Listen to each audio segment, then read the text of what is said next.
Gandang gabi po. So, ngayong gabi, tayo muling magte-trade. Hahanap tayo ng oportunidad para makapamingwi tayo. Ang oras, alas 8:38 ng gabi. So, subukan natin kung makapag-TP tayo sa loob ng kahit kalahating oras lang. Since na kaninang umaga, nakapag-TP na tayo ng 5. Okay. Successful po at nagiging positive yung ating mga TP kahit maliit lang. Nagiging positive. June 19, 2024. Okay. So, yan yung mga lot size na ating gagamitin. Lagi natin ginagamit yan. So, ito yung mga TP natin. Barya-barya. Okay lang po yan. Bagamat barya-barya, naiipon din po yan. Okay. So, tuloy tayo sa pag-plot. Plating muna tayo kung anong trend. Okay. So, dito sa 5 minutes. So, ito na lang nagiging basihan natin yung ating moving average. So, ilang beses na i-cross. Na-i-cross na niya. Going up, down, cross, up dito, cross ulit. So, ganyan yung behavior niya today. So, wala pa kayo ng umaga. Halos cross niya lahat. So, bagamat na-i-cross yan, maganda pa rin yung takbo niyan. Pero medyo ano lang ito guys. Medyo critical basta ganitong may lagpak na mahaba. May akyat na mahaba. Okay lang sana kung yung mga wave lang na ganyan, no? Sa 1 hour, okay? Ganon din, may mahaba, bagsak, mahaba. So, yung ganitong mga galaw ng candles, guys, medyo pigado, apiki, medyo critical yan. Critical yan sa mga scalper. Okay, at saka yung mga doji, lumabas pa rito, unpredictable. Okay, so, yung ating forecast news, okay, may isang, ano yan, may critical pero nalampasan na niya, kaya ito yung rapidly nag bullish dito yung mga candle dahil sa forecast. Dalawa talaga, kaya apektado siya guys. So, dalawa yun since nalampasan na niya. So dito naman ngayon, ito ngayon yung wala. So incoming, tingnan natin kung wala rin. So malayo pa yan, bagamat ito malayo pa yan guys, ilang oras pa yan. So matotal magiging isang araw pa yan. Okay, so back tayo sa 5 minutes. Obviously nandito na siya, so bumaba. Nagiging mahabang bearish candle yung mga lumabas. Siyempre mas lalo na dito may retrace. Okay, since na may pababa tapos nag-retrace siya, pwede nating pasukan yan kung sakali. Antayin natin yung bullish engulfing dito o kaya 3 white soldiers. Kung hindi lalabas yon, magiging retrace lang yan. So lakihan natin pag ito mababang wick, mataas na wick. Kapag ang kasunod niyan ay mas mababa na sa kanya, yun na, tapos na ang kanyang pullback. So papasok tayo dyan ng ceiling kasi ito downtrend, nasa ceiling opportunity. Okay, so nasa 0.02. Habang nag-aabang tayo, pwede tayong makinig ng music, pero i-hide ko itong music sa aking record kasi magiging copyright yan. Magagalit na naman, magwa-warning na naman si YouTube. Okay, hanap tayo ng magandang music.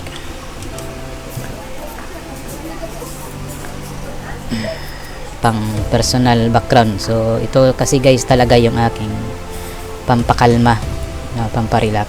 Kailangan kasi na naka-relaxing mode tayo kapag nagte-trade. So, yan yung 3 white soldier. So, approaching, pag ganyan, magiging uptrend siya. So, antayin natin. 3 white soldier. So, subukan natin yung pasukan. Anyway, nakahanda tayong i-repair yan. Pero, kaninang umaga, nag-up siya ang haba, tapos bumagsak ng haba. Malamang, kung ito na yung panahon na akyat siya, pasukan natin, diba? So since na ito ang aking nakasanayan, rapidly tusik-tusik, ganun lang. So dito maglalagay tayo ng TP dito sa 23 to 7.7, 23 to 7.7, 23 to 7.7. Yun, so pasok yung ating TP. Then uli, siyempre mag-aabang tayo magkumpiyansa. Nandyan ng 3 white soldier na tinatawag na candle formation. Kung mag-iba man yan siya ng takbo, okay, be prepared always. Gaya ka ng aking ginagawa at nakikita yan sa aking mga videos kung paano yan resolbahin, no, yung mga reversal na tinatawag. So gaya ka ng sinasabi ko, walang nakakaalam what happen next. Mayroon tayong 13 na entry sa isang bagsakan. So yun, be prepared.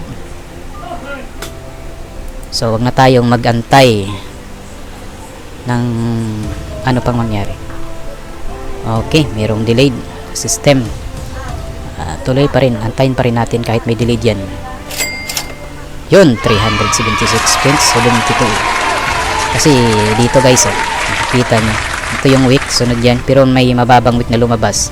Kaya emergency exit ka talaga, kailangan mo talaga yun. Kasi kung ito'y magiging pullback lang, bababa pa rin siya. Buying position kasi yung pinasok natin. Nakasilip tayo kasi lumabas itong 3 white soldier na yan, kaya nag-buy tayo. So ito bumaba, ibig sabihin yung counting pullback ito, yan yung maliit na pullback nya. So antayin pa rin natin. Ito yung halos pantay lang itong dalawa, pantay yung wick nya. Kung ito tataas pa, pwede tayong mag-antay ng retrace na lang, kasi ibig sabihin yan mag-reverse na yan. At ayon po dito sa ating oscillator, approaching na siya pataas. Yan o, yan o, nagbabad siya ng mahaba dito sa baba, approaching na yan pa ibabaw. Pero maghanap tayo ulit. Ayun, yun yung sinasabi ko, no? Yung wick kasunod yan mas mataas. So pwede tayong pumasok ng buy dyan, opportunity, pero antayin natin, antayin muna natin na magbaba yan o didikit man lang. Dumikit siya eh, medyo dumikit. Hop hop. So tuloy-tuloy kasi siya. Careful tayo. So pwede tayong maglagay ng ating TP. 2328.6 2328.6. okay, pero naka-prepare tayo guys. 400 pesos yan kung sakaling sungkitin niya yung ating TP.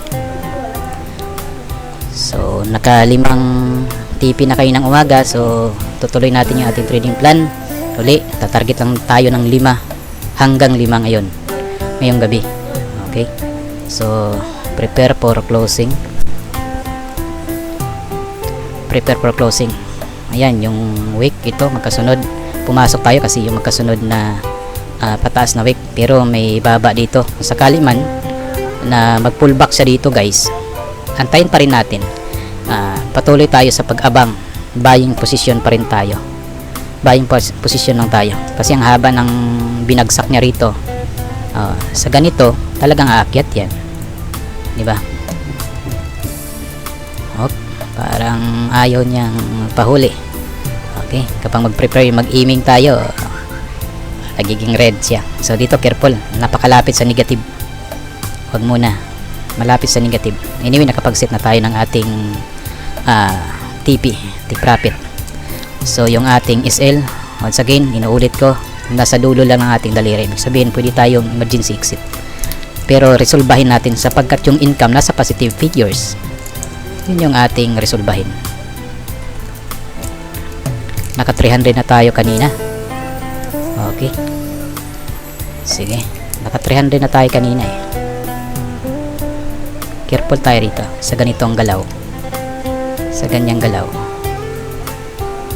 Okay, subukan natin mag-execute kasi bumabad naman, nagbabad naman sa positive eh.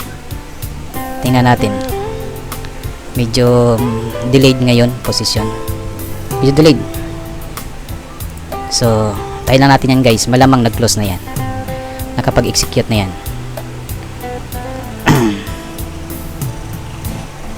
Subukan natin ulit, closing position tayo ulit.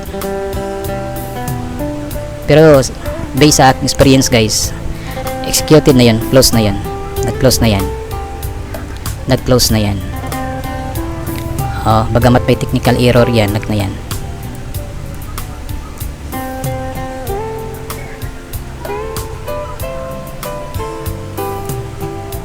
Naglagay tayo ng TP. Ngayon tayo naglagay ng TP.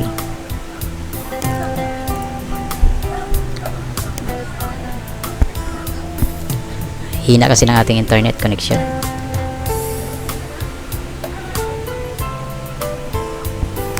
Pero nakapag-set na tayo ng ating TP guys. Wala na tayong order dito. Talagang nahit na niya yung ating TP. Okay na yun. So, nahit na niya yung TP natin. Dito. May tumatakbo doon pero wala namang order. Wala namang tirang order. Okay, so tama yung ating reading. So, paglabas ng 3 white soldier, napasok tayo. Yun nga, talagang umakyat. So, dito naman, since napaakyat yan, sakali, antayin natin yung pullback para makapagpasok tayo ng entry ulit.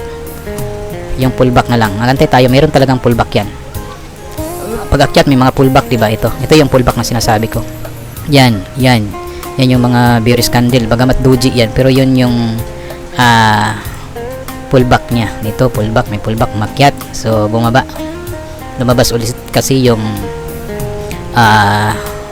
doji, and then lumabas yung 3 black cross. So, ganyan. May pullback rin, may pullback din. So dito, antay tayo ng pullback. Okay. So ganun lang mag-reading ng mga, sana matandaan nyo yung reading ng mga candlestick formation. Okay. So sa na-close na natin, may mga barya na tayong na-close. Okay. So matotal ngayong gabi, mamaya basahin natin yung nasa monitoring kung magkano yung ating total na take profit for today. Okay, so yung take profit natin guys, always ginagamit ko para sa akin, ginagamit ko yung pampa-upgrade ng ating equity. So since nasa learning stage tayo, patabain natin yung ating equity. Na-upgrade ka kasi doon yun yung mga senior na tinuro sa akin ng mga master talaga, na patabain muna. Bagamat na-experience na natin yung mga withdrawals, kasi pag withdraw ka ng withdraw, manatili sa mababa yung equity mo, manatili ka rin sa critical. Kasi pag mataba na masyado yung equity mo, tulad yun yung nangingisda ka, pag masyado ng malaki equity mo, barko na yun, nagiging barko mula sa bangka. So kung papasok ka, mag-deposit ka, magamit ang minimum deposit $20, 1,000 plus lang yun. Sabi ko sa iba kong mga video, di ba, parang lang yun, parang namangka ka, gamit mo planggana, sinakyan mo planggana, di madaling mataob. Diba? Di ka, konting kimbot mo lang, konting pagkakamali mo lang, taob. Kung medyo malaki naman, bangka, lansa ka na. So, i-upgrade mo naman hanggang sa magiging barko na yon. Pag barko ka na, wala na. Always gaining ka na lang guys. Yung sinasabi, nandun yan yung talagang magiging trader ka na talaga. So, dito, ito yung hinihintay natin. Ito yung sinasabi ko na pullback formation. So, antay natin kung hanggang saan yan pullback niya. Anyway, pwede natin pasukan yan. Pwede natin pasukan ng pullback na yan. Pwedeng pullback yan. Diba? Yun yung mga pullback. Antayin natin kung sa countdown kikilos siya ng masama. Ngayon, tumutulo pa siya. Hindi, pwede natin pasukan yan. Pero hindi natin alam kung ilan yung pullback niya. Kung may ibang action siya, di pasukan na natin. Pasukan na natin. Pasukan na natin guys, at saka maglagay na tayo ng TP kaagad. Okay, TP kaagad. So ikatatlong TP na to kung sakali, ikatlong TP na to, ikatlong TP na to guys. So nakailang order yon? 37, 38, 39, 40. Gawin na natin 40. At saka yung ating is dito lang, mababa, 2329.8. 2329.8. Yan yung total sakaling sungkitin niya guys. Okay. So sa video makikita natin yung kung yung pag-hit kanina, kasi nag manually close tayo, pero since na may technical error due to internet connection yun guys, so naka-40 entry tayo, di ba? Antayin natin kung saan yung pinakadulo ng pullback, kasi kung mas mababa pa yung dulo ng pullback, pwede natin pasukan ulit. Opportunity kasi yun. Di ba? Ito yung sinasabi ko. Pero 3K yung ating target guys, 3K. Tina-target natin is 3,000. 3,000 yung ating tina-target. Pero subukan nating execute. Yun, di ba? 1.8. Okay na yun. Kasi dito nag-doji na siya. Oh, so baka antayin natin ulit yung sinasabi kong 3 white soldier. Okay? So nakatatlong TP na tayong ngayon na positive. So yun, yung sinasabi ko guys, tingnan nyo yung galaw niya. Unpredictable, di ba? Kung hindi tayo nag-emergency exit, bagsak, di ba? Dito, kita nyo yun. Kasi may doji na lumabas, nagiging doji, so unpredictable. Oh, akalain mong akyat pa siya. Pero, bumaba nga. Okay, so tingnan lang natin. Kasi walang ganyan dito sa mga previous. Walang ganyan kahabang wick na pullback. Walang pullback na ganyan kahaba. Sa pag-akyat niya, wala siyang pullback na ganyan kahaba. Dito lang yan nangyari. Diba? May reversal na. So, yun sinasabi natin na unpredictable na. Lumabas na yung mga doji. So, naka 3. Tatlong TP na tayo guys. Tatlong TP na tayo. Okay. Puro positive yun. Puro positive yun. So, tuloy lang tayo sa pag-abang kung anong next move niya. Mamaya i-upload ko na kagad ang video na to. So ang araw ngayon ay Miyerkules. Nakapagsimula tayo ng pagtitrade ng alas 8:38. Tingnan natin kung kakayanin ng 30 minutes yung ating 5 na TP. Nakatatlo na tayo guys. Pero ito, may mga unpredictable moments. So maaari siyang bumaba talaga. Totoo yan. Maaari siyang bumaba. Dito nangyari kanina, may ano eh, yan o. So antayin natin yung 3 black rose.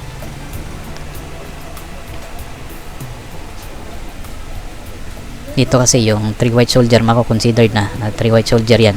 Ito yung 3 black rose. Itong tatlo na to. Ito, yan, tatlo na yan, 3 black rose yung tawag dyan na candle formation. So antayin natin kung meron yan dito, lalabas yan dito. Ang wick kasi yan nasa ilalim. Dito pantay sa ibabaw, ganyan itsura niya. Pag nagiging tatlo na yan, di ibig sabihin mababa na yan. Yan siya, ikalawa. Yan yung ikalawa. Ikalawa na yan. Tingnan nyo yung dulo niya. Yan, ibig sabihin bababa siya.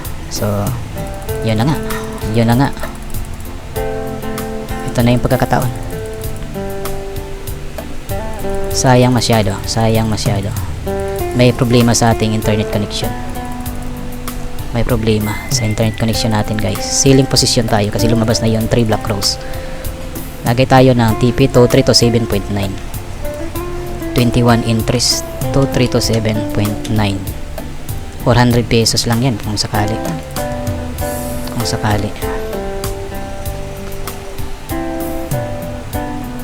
Grabing nagtitrade ngayon. Marami, basta ganito. Wrong level, wrong price. Wrong level sa wrong price daw eh. 3 to 7. Ulitin natin. 3 to 7.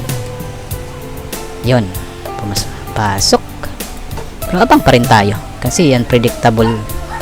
Yun. Mas mababa. Buti na lang. Mas mababang mas mababa yung wick.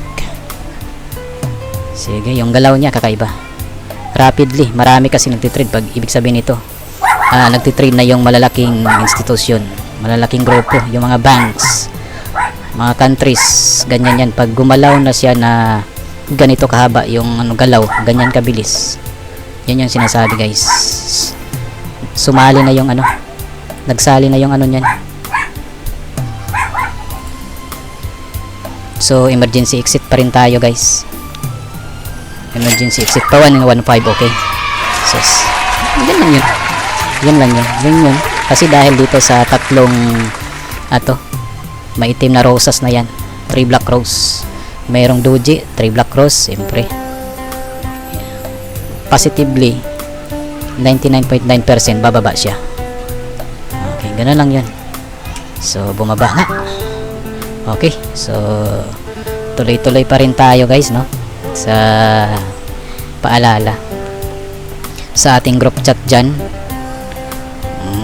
May mga tanong kayo guys, huwag kayong mahiya magtanong. Tanong lang, inquire lang. Siyempre, sharing of ideas. Kung sakaling may makasali sa ating group chat na master trader na, expert na, share of ideas lang po ito. Disclaimer lang po, hindi ko sinasabing yung aking strategy ay ito na yung pinakatama. No? So, sinishare ko lang para makita ninyo yung mga result. No? Pabarya-barya pa rin tayo. Nasa low level lang kasi, low level pa tayo ngayon eh. Okay, so sa mga ka-level natin dyan, mga ka-level, okay, pwede natin subukan ito, no? So, ayon ito ulit sa aking reading, itong pinakababang wick, ang sumunod sa kanya, posibilidad dyan na mag pullback muna siya, atras muna. So, lalabas yan, mamaya-maya lang, lalabas yan. Yun, sinasabi ko, lalabas. Yan, siya ang lalabas, sinabangan natin. So, sakali, pullback lang yan, antayin natin. Kung hindi yan magiging 3 white soldier, pullback yan. Pullback lang yan. So, prepare tayo sa selling opportunity. Naging mababa, sunod na week mataas, lalabas yan. Lumabas nga. Antayin natin kung magiging ano yan, pullback lang or magiging reversal ulit. I-cross na yan. Kung pag i-cross na niya yung ating moving average, lalampasan niya. Yan, reversal ang tawag doon. Magiging reversal na naman. Aakyat na naman yan siya. Antayin natin yung 3 white soldier na tinatawag na candle formation. Okay, hindi naman, bagamat hindi yun 100% guys na pwedeng magiging referensya natin, pero mostly no, mostly talaga. So engulfing ito yung engulfing. So pasukan natin ng buying opportunities, isang mabilisang pagkilos up. Kung sakali, yun, 96, okay lang yan. Kasi nga, scalping tayo eh. Ano lang, bilis, segundo, bilis kamay, tawag doon. Okay. So, tuloy lang tayo, gi-cross na niya guys. So, tayo natin kung yan ay lalabas yung 3 white soldier, yung walang wick dito sa baba, puro pataas. Pag naging tatlo yan, 3 white soldier yan, tawag yan. Itong tawag, ito yung black cross na puro paganyan, yung walang wick sa ibabaw. Yan, yung 3 white soldier confirmly, tapos mas mahaba pa yung wick niya dyan sa sinusun katabi niya, malamang didiretso yan. Antayin natin 1 minute chart tayo, 1 minute every candle, 1 minute yan. Pero yun, may indication na so, ganun lang. May indication. Lumabas na yung tatlong sundalo. Tatlong puting sundalo. Malamang bakla yan kasi puti. White soldier kasi. So, 38. 39. 40. 40 again. Tapos, dito lang tayo maglagay ng TP guys. Sa pinakamalapit na himpila ng mga radyo. 2329.5. 2329.4. 1,000 at 1,000 lang ating tatargetin. Target tayo ng 1,000. 1,000 piso ito kaya, PHP ito yung ating account. Yung sa demo guys, always na USD yun. Yung free demo account, yung pinapahiram nila. Kung kikilos siya ng ibang pagkilos, kikilos siya ng masama, always tayong nakaprepare. Okay. Ano man ang kanyang desisyon, kasi nagpakita siya ng nagparamdam guys. So yan yung week, unang week, tatlo, kaapat na week mababa. Sakali man lalabas yung bearish dyan, pero sana magiging pullback niya lang. Yan yung sinasabi ko, lalabas yung bearish. Kung magiging pullback niya lang yan, opportunity pa rin para sa atin guys. Opportunity pa rin yan. Kung tuloy-tuloy ang pagkilos, doji na maliit, bearish. So yung music ko, skip ko muna ng ads. Okay. Yan, pullback Talagang may pullback. Tama yung ginawa niya, may pullback yan guys. May pullback talaga yan. So be prepare. Yun yung pullback. Opportunity pa rin yan, pullback sakali. Kung sakali maglalagay tayo ng panghatak dyan guys. So baby kalma, music lang. Tumulo man yung kandila na yan. Okay, mababang wick, pinakamababang wick. Antayin natin yung wick na medyo mataas kaysa sinusundan niya. Pwede natin pasukan ulit yan para makapag emergency exit na tayo. Ganun lang, ganun lang po yun.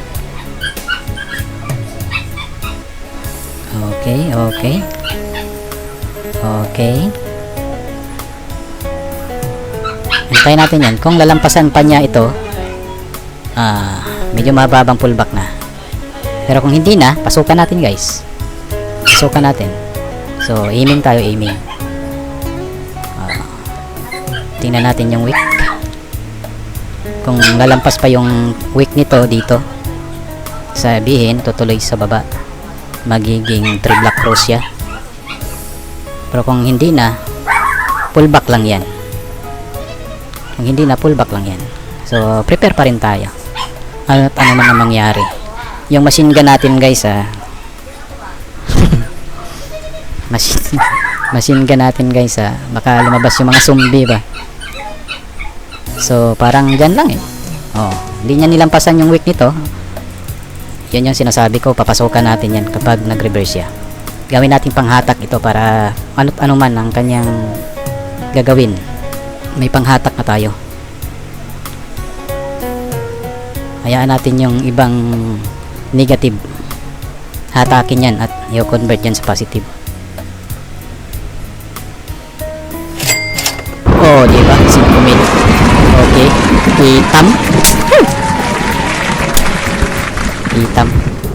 kitam yun siya guys. Yun lang yun. Kapag hindi natin in-exit yun, pwede yung bumaba pa pag hindi tayo nag-emergency exit. Tingnan mo, nagiging doji siya, diba? Nagiging doji yan. Mas lalo kang kabahan pag nakababad pa yung ano natin. Naging doji. Lalo na pag lumabas pa ito. Since na buying position yun yung ating machine gun, di bumaba, nagiging malaking problema pag hindi natin yun ginawa, yung ating emergency exit. Yun yung sinasabi ko guys, kaya ko ito sinishare sa inyo. Sana may matutunan kayo, talagang sinasabi ko nga, naging effective ito sa akin naging effective sa akin. So bagamat hindi ako nagre-rely talaga sa mga indicators, referensya lang yan guys, referensya lang natin. Nagbabase talaga ako sa experience ko dito. So maghakot kayo ng maraming experience. Anyway, libre lang naman yan guys, libre lang magkaroon ng experience dito. Banatan nyo lang. At saka yung maipapayo ko sa inyo guys, kung magpasok tayo ng kapital, bago tayo papasok doon, unang-una dapat naka fully verified yung ating account. Fully verified. Okay, so sa pag sign up, dapat kung ano yung address, eksaktong address na nasa billing address mo, kung billing statement mo, kung yun ang gagamitin mo, kaya yung national ID, kung ano yung address doon, yun yung gagamitin natin sa pag sign up. Kari for secondary reference yun, hihilingin nila yun. Yung primary, yun yung mga legal documents, passport, driver's license, hihilingin talaga yun. So once again, fully verified, saka tayo mag deposit. Hindi kasi pwedeng mag live nang walang deposit, walang ganun guys. Okay, pag nag-deposit tayo guys, tandaan ninyo yung mga level na sinabi ko na. Kapag medyo maliit na kapital, parang nasa bangka ka lang, nasa planggana. Laki-lakihan mo konti, nasa bangka, medyo safe. Mas maganda kung nasa lansa ka, patabain mo lang na patabain yung equity mo para medyo gumaan yung loob mo. Kasi pag nasa barko ka na, malaking equity na, doon na yung pinaka peak, successful na talaga yun. Pwede ka nang siging harvest nun guys. Pag malaki equity mo guys, wala na. Kumbaga sa pamimingwit, napakahaba ng iyong nylon PC. So pag makahuli ka ng tuna, hayaan mo lang muna habang aggressive pa siya, hayaan mo lang, tapos dahan-dahan mo siyang babalik din yan hanggang sa makuha mo. So yun yung PC, yung equity, ano. Pag mahaba PC mo, sige, hayaan mo lang, napakahaba ng PC mo. Ganun lang yun, kaya kailangan yung malaking equity. Kaya yung mga earnings ko, doon ko talaga tinatarget, no, tinatarget na maidagdag sa equity para ma-upgrade yung account ko. Anyway, nasubukan ko na ilang beses na rin akong nag-withdraw. Parang GCash transfer lang siya, ganun kabilis. Pareho din sa pag-deposit. GCash lang, gamitin nyo guys, GCash lang. Okay, so yung GCash ko talagang pina-upgrade na namin. Nagiging 500k na yung yung limit. Okay, so dati 100k yun. Dapat i-upgrade mo rin kung sakaling gusto mong abutin yung peak ng pagtitrade. So yun na, dapat handa yung budiga mo para lagyan, para walang problema. So once again, salamat at huwag kalimutang mag-subscribe, no? Yun lang ang hinihili kong kaunting pabor. At saka yun, pag tingnan din natin, i-watch natin yung mga videos. Kung pwede, bakante kayo, i-play all nyo, tapos mag-like kayo every video. So tulungan nyo ko guys na mahit kahit yung 500 lang na subscriber. Ito lang naman ang bilang pasalamat ko sa inyo. Pag mahit na natin yung 500 subscriber o higit pa, talagang doon na magsisimula mag-aayuda. Magtatapon na tayo ng mga kahit kaunting ayuda lang. Okay, yan yung gagawin natin. So since na ngayon ay magandang trade, lumabas itong napakahabang wick dito guys, ibig sabihin yan may sumali na malaking player na yan guys. Ganyan siya kabilis. Pag sell niya, bagsak, balik, sumali na yung malalaki. So kasunod yan, mga unpredictable na. So careful na tayo na magiging critical na ito para sa mga scalping, no, yung ganitong level. Okay, magandang gabi at tingnan natin kung naka ilang minuto tayo. 38, so alas 9, so wala tayong isang oras guys, naka 5 TP tayo. Okay, salamat at magandang gabi po sa inyong lahat.